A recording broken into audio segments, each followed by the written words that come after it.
Aquarius, hello there, my beautiful friends. We're going to do your general tarot reading for late June, moving into early July 2025. Thank you so much for joining me today.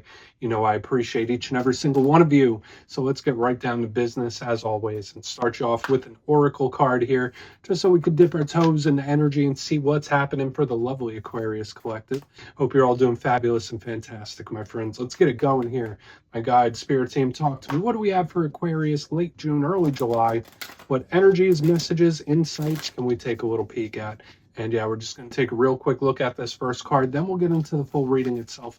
At the very end, I'll pull you a bonus card from the Shadowland Tarot, just to see what might be in the shadows or what shadow work you can lean into, which is always interesting. But let's get it going here. Let's rock and see what we got for Aquarius. Late June, early July. What's the vibe here? What's the energy for my good friends? Get this card out nice and quick. There we go. And we're still using Creepy Alice. It's all good. Okay, you're the second zodiac sign this weekend that has this rabbit symbolism showing up here.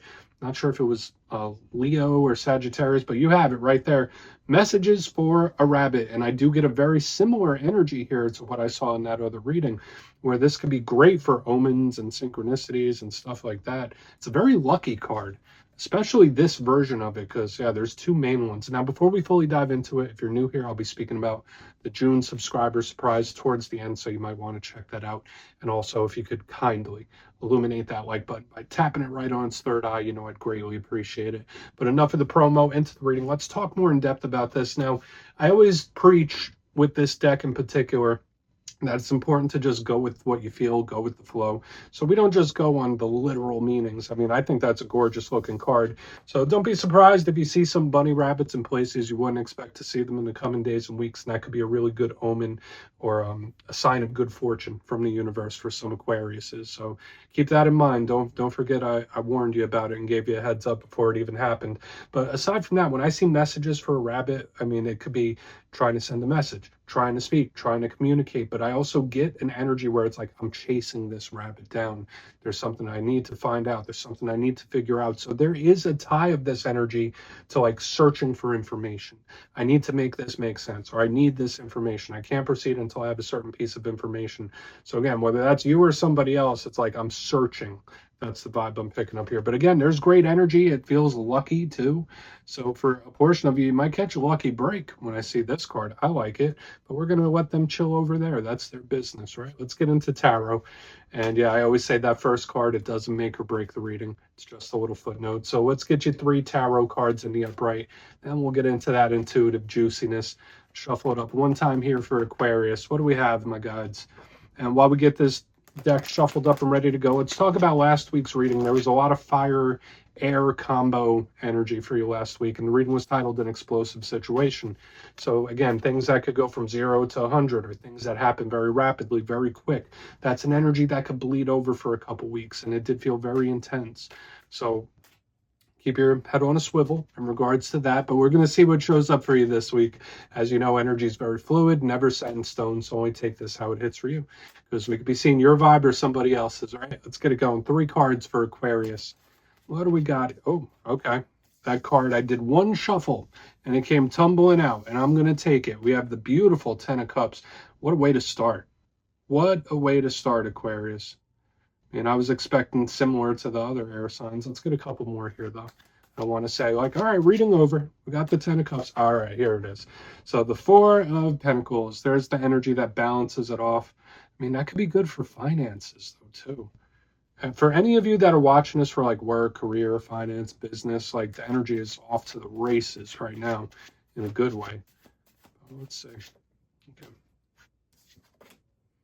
Judgment. Wow, so, like, such a tug of war happening here. So I guess it depends on what you're going through, but judgment is an energy that is explosive, it's powerful, it's change based. So we're gonna have to see how all this plays out. Let's go through. I'll give you some of the classical meanings and archetypes, and we'll get into that juicy intuitive stuff. But at first look, first glance, I like the mixture we have going on here. As far as elements go, we have water and earth.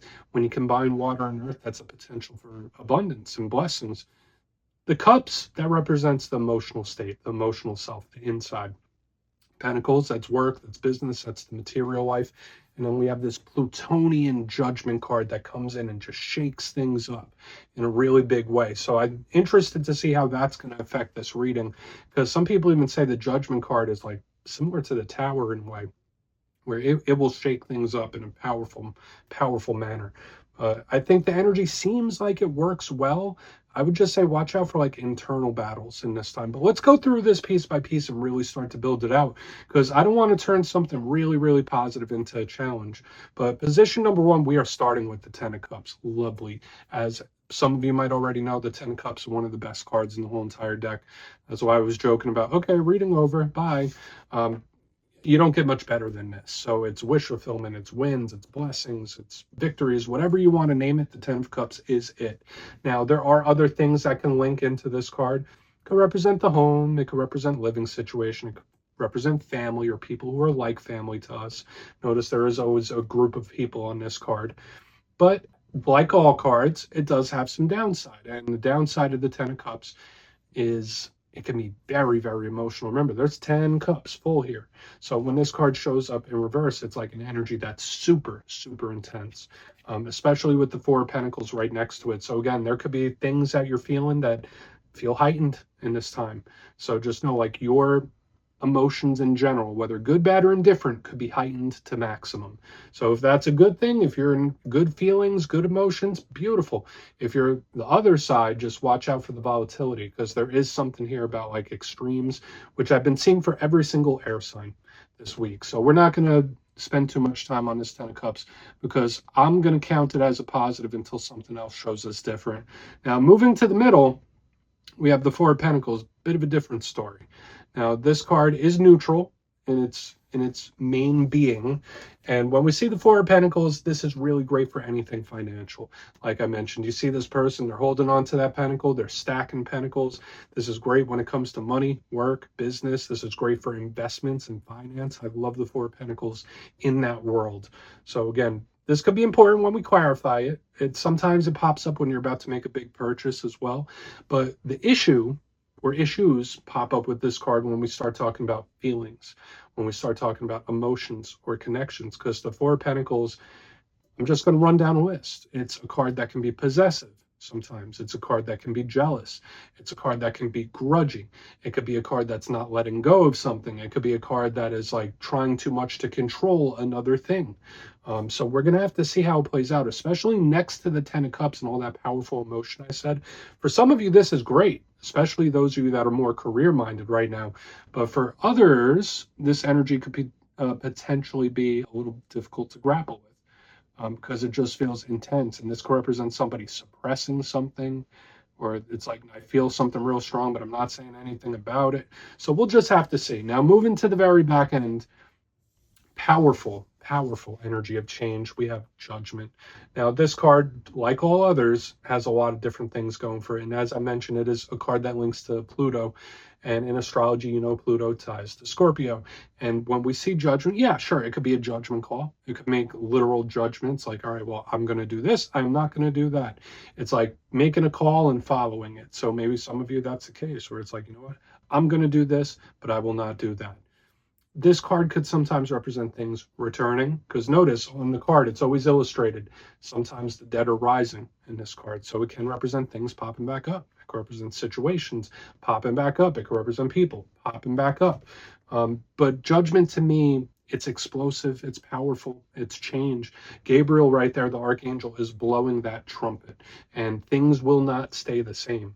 So it's like we have these extreme energies here in the front, very, very good, and one that could potentially be a challenge, but then Judgment comes in and shakes things up. So we could be seeing a very, very powerful shift. I guess it really depends on the clarifiers here. Again, for some of you, maybe it is something that's going to pop back up. We're just going to have to see, but I want to dive deeper on all of it, Aquarius. Let's do it. Let's jump in and clarify. Okay, let's get a good shuffle here for you, my friends. And yes, this is where I go intuitive, which means I just tell you how it feels to me. So feel free to do further research or rely on your base knowledge of tarot, because as you know, every single reading is about the reader's interpretation, and I'm just giving you mine.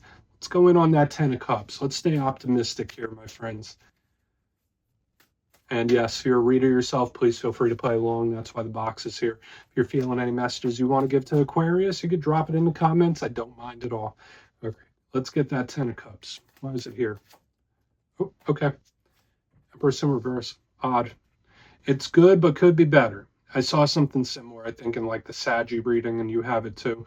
So we have the Empress in reverse. Watch out for issues with like mother figures. Libra, Taurus, those are the zodiac signs that are showing up here in the front. And Empress, even in reverse, I do feel like she represents blessings and wins and victory. So I will say this, even if you're going through some difficult things right now, Aquarius, there are silver linings. There is really good energy surrounding you, which I like. I feel like this is claimable. For some of you, it might just be a matter of your perspective. It might be your awareness where it's like, all right, just try to shift your awareness slightly, and then maybe this Empress will turn upside down. So there is really good energetic potential for you, believe it or not. But the fact that she's in reverse underneath the 10 of Cups, it's like, all right, there's something coming in that's good, but it can be better.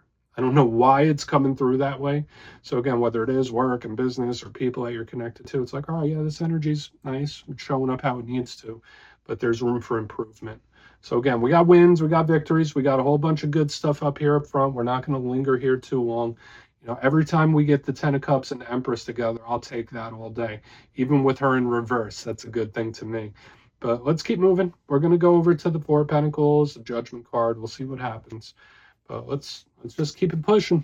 Let's see why that 4 of Pentacles is here. Quick. Yeah, I mean, right there. Getting down to work. I mean, if there's something, as long as you put energy into it, it's like, Aquarius, this feels like the Midas touch to me. So again, there is something where there is room for improvement. So I'm not sure if it's like your methods or how you view things or how you do things. It's like, no, there's ways you could tighten this up and make this more profitable or make this better. So in this time, whether it is work and business, whether it's personal relationships, your schedule in general, like your day-to-day life, there's things that you can tighten up to make them more efficient. That's how this feels to me. Now, that's the good side of this 4 of Pentacles, 8 of Pentacles. Great for work and business and making stuff happen. However, this can also represent somebody that's like working and working and working and working, and it feels like I'm getting nowhere. It feels like this is a dead end. Like, why am I doing this? Why am I doing all this? So watch out for feelings like this, like I'm wasting my goddamn time, or why am I doing all this? Why am I putting so much effort into stuff? So again, it's like the energy splits. Because for some of you, it's like, yeah, all right, yeah, if you tweak this, if you do a little bit of this, you can make it better. There's beautiful energies of wins and victories all over the place up here in front. But then for some of you, I'm picking up this disgruntled energy too. Like, why am I even doing this? Why am I even putting energy into this? So again, I guess it depends on the situation, right? I like the 8 of Pentacles and the upright. We're just going to have to see what else shows up here with Judgment on the back end. I don't want to tell you that you're wasting your time, but to me, it just feels like some of you might get frustrated in the coming days and weeks, where it's like, all right, well, doesn't matter what I try. The energy kind of just stays the same. Like, why am I doing this? But let's go in on Judgment. We'll see what's up with that. I mean, I think for a lot of you, this is a really beautiful spread, especially when it comes to the material aspects of life. Lots of wins or victories, but there is this disgruntledness. So let's go in on Judgment. It's like an underlying disgruntled. And yeah, there it is. There it is. Right here on the back end, we have the 6 of Wands. Beautiful. Hard work paying off, my good friends. So it's like, even though we had room for improvement, we have to tweak this, we need to push something or work hard at it. I don't think you're wasting your time. That's one thing I do want to say. So if you do get that thought, or if you do have that thought right now, you're not wasting your time. You are putting your energy towards things that are worthwhile. That's just how it feels to me, especially when we get to the back end, because the 6 of Wands is one of the cards of complete and total victory. And similar to the Libra one, it's like, I have a breakthrough. Okay, so it's like we have something where it's like all the hard work, all the dedication is just going to break through in a massive type of way. So again, whether it is business and money, whether it is personal relationships and the people around you, I see that aha moment. I see that energy just busting through to the next level, which feels really, really great to me. This makes me feel like this reading is claimable. I would say just watch out for frustration and feeling like you're wasting your time, because you're really not. Let's go through and do a quick recap. Then we'll get into the shadows. So it's intriguing how this energy was presenting itself. And remember, this could be somebody else too, but there's a lot here worth claiming. So position number one, we have the Ten of Cups with the Empress in reverse. Yeah, watch out for issues with potential mother figures, Libra, Taurus. But if that's not the case, I feel like something where it's good, this is a win, this is a victory, I'll take it, but it could be better. So again, there's something where there is room for improvement. And we even see it here in the center because we have the Four of Pentacles with the Eight of Pentacles, where it's like, all right, if you just tweak it, if there's a few things where you just change it a little bit or upgrade this and upgrade that and start getting things on track, you can make it work. So again, whether it's your day-to-day life or your methods or whatever it is, it's like if you tweak it a little bit, it'll work. But I also get a frustration too. Like, am I wasting my time? Am I doing this for nothing? Why am I even doing all this? So watch out for feelings like that. Moving to the back end, the beautiful, victorious energy just rolls in. We have Judgment with the Six of Wands. Gotta love it. So beautiful, victorious. To me, it's like a breakthrough, hitting the next level. So you can apply this to various areas of life. It's not just work and business, but it's like now we're hitting the next level here. It's like now the breakthrough comes in. So I love it. Please take a screenshot if you want to look into it further. Let's see what's in the shadows. Okay, let's get a good shuffle here. And yeah, I always like to pull one shadow card at the very end just to see whether it's something within you or something you don't quite see. Shadow cards don't always have to be a challenge. They could be a good thing too. So let's get you one. Oh, and yes, if you made it to this point in the reading, please feel free to check out channel memberships. I'll put a link for it in the comments below. It's a beautiful way to support the channel, and I have much love for all my channel members. Okay, let's get your shadow card out here. What do we got for my Aquarius friends? What do we have? Thank you. High Priestess, really good. I love the High Priestess card. And listen, I'm not just biased because I have some Pisces placements myself. But yeah, beautiful, beautiful energy. If you're connected to Pisces, they could be showing up in the shadows for one reason or another. But this is a card that is common in the shadows. Now, the positives of the High Priestess, she is very, very intuitive. She has a keen intuition. She represents tarot readers, psychics, mystics, the spiritual side of life. Whereas like we have the material, but we have the spiritual. She's all about that spiritual. She can represent information, secrets coming to light. Now, the shadow side of the High Priestess, sometimes she ignores her intuition. Sometimes she does keep secrets and she never lets them out. With the frustration we were seeing within the main part of the reading, and now with the High Priestess, now is not a great time to suppress anything. So whether it's ideas, whether it is feelings and emotions, if you are feeling some of the frustrations that I was seeing in the main part of the spread, you really want to avoid trying to push things down, and you need to find an outlet for it. And also trust your gut about things, regardless of what it is. If something gives you a good feeling and you feel like you need to make it happen, make it happen. If something's giving you a cautious, nervous type of feeling, trust that. That's what this High Priestess tells me. So we're just going to put her down right there, my beautiful friends, Aquarius. That's what I have for you this week. Don't click away just yet, though. I'm going to give you the details of the June subscriber surprise. If you would like further insight on your situation, you can book a personal reading with me at my website, mastermetaphysics.com. The June calendar is open, so you can go check for availability. But for the June subscriber surprise, I'm giving away 3 copies of one of my most favorite decks ever, the Everyday Witches Tarot. So if you'd like to get your name in for this, it's 2 simple things as always. First, you must be subscribed. And second, let me know down in the comments if you could manifest something right now instantly, what would it be? You'll be entered to win, and at the end of the month, the winners will be announced in my community tab. As always, my friends, much love, and I'll see you soon.